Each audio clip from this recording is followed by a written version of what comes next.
Cold didn't knock politely during World War II. It kicked the door in. Damp walls, soaked floors, unheated rooms, and exhaustion so deep it felt heavier than a rifle. Soldiers weren't tucking into warm bunks. They were sleeping in ruined houses, barns, abandoned cottages, anywhere with a roof that hadn't fully collapsed. And yet, somehow, they stayed alive through freezing nights, using one of the simplest systems ever devised. Straw, bodies, heat, not comfort, survival. This wasn't a trick taught in manuals. It was learned fast or paid for slowly. Why were damp houses deadlier than open fields, you might wonder? Well, a wet house in wartime was a cold trap, plain and simple. Stone walls held onto moisture, you see. Floors would just wick heat straight out of your body. And with the air barely moving, condensation would build up overnight. It was honestly a recipe for misery. Soldiers learned quickly that having four walls didn't necessarily mean warmth, not by a long shot. In fact, sleeping directly on a damp floor could actually drain body heat faster than sleeping outside on frozen ground. Funny how that works, but it's true. Moisture, you know, conducts heat away nearly 20 times faster than dry air. So that meant hypothermia could creep in even when the temperatures weren't all that extreme. The enemy here wasn't just the cold, oh no. It was wet cold, the kind that sinks in and just doesn't leave. Now, let me tell you, straw was used as insulation, not as bedding. It wasn't picked for its softness, not at all. The real reason was that straw trapped air, you see. And, well, air is actually the real insulator. A good, thick layer of straw would lift your body off that cold floor and, you know, create millions of tiny air pockets that slowed down heat loss. Soldiers weren't just lying on straw. They were lying above the ground, separated from the cold by a crude but honestly pretty effective thermal barrier. Fresh, dry straw was what really mattered. Wet straw, well, that was just useless. So units would scavenge barns, fields, animal stalls, and even old mattresses, stripped right down to the stuffing. If it crunched underfoot, it was probably dry enough.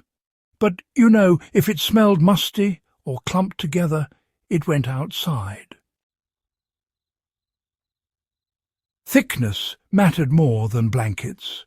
A thin blanket on stone did nothing really, but a foot of straw with a thin blanket on top worked. The real genius of the system wasn't the straw, it was the bodies. Soldiers slept close, sometimes uncomfortably close. Body heat was pooled, not wasted. You know, 2 men generated far more retained warmth than just one. And, well, 4 men even more so. Heat loss dropped dramatically when bodies shared an enclosed space. They didn't pile up randomly, not at all. Heads alternated and bodies were carefully aligned to minimize gaps. Coats stayed on, of course. Boots often only came off if the socks were dry. Wet boots, those were death traps, so they were always placed near the edge where air could circulate. Never under the body, not ever. This wasn't cuddling, it was, well, heat economics. Here's the part that surprises people. They didn't seal rooms airtight. Complete closure meant condensation, wet straw and soaked clothing by morning. Soldiers cracked windows or doors just slightly. Just enough airflow to move moisture out without stripping heat away. Warm air holds moisture. When it hits cold walls, it condenses. That water soaks bedding and straw. So they vented it, carefully. A controlled leak was safer than a sealed room. This balance between heat retention and moisture control was learned the hard way. Straw was replaced often. Crushed straw loses air pockets and becomes useless. If it felt flat, it was done. Soldiers shook it out daily or rebuilt the bed entirely. Clothing was managed ruthlessly. Wet layers came off no matter how cold it felt. Sleeping in damp clothes, well, that guaranteed a colder sleep. Dry skin warmed faster than wet fabric, you know. Food mattered. A hot meal before sleep boosted internal heat production. Calories were fuel. Fat was gold. Soldiers who went to bed hungry slept colder and woke weaker. Fatigue helped too, you know. Exhaustion lowers awareness but increases sleep depth. Deep sleep reduces movement, which reduces heat loss. Not ideal, but real. Blankets alone couldn't beat damp cold. Wool helps, but wool against stone still loses heat. Straw created separation. Bodies created heat. Shared space conserved it.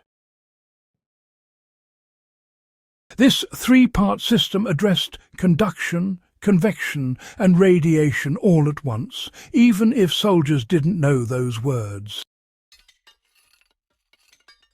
Modern survival experts still teach the same principles. Insulate from the ground, trap air, share heat, control moisture. WWII.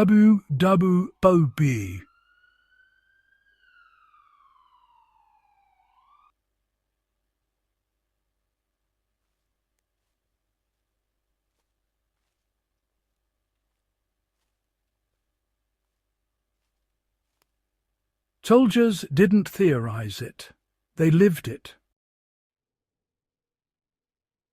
There was another layer to this system, you know. Morale. Sleeping alone in a ruined house just magnified fear, cold and stress. Shared sleeping meant shared watchfulness, shared warmth, shared humanity. It really kept men anchored. Calm bodies lose less heat, that's a fact. Panic? Well, it burns energy fast. Warmth wasn't just physical, you know, it was collective. This wasn't ingenuity born of comfort. It was, well, adaptation under pressure.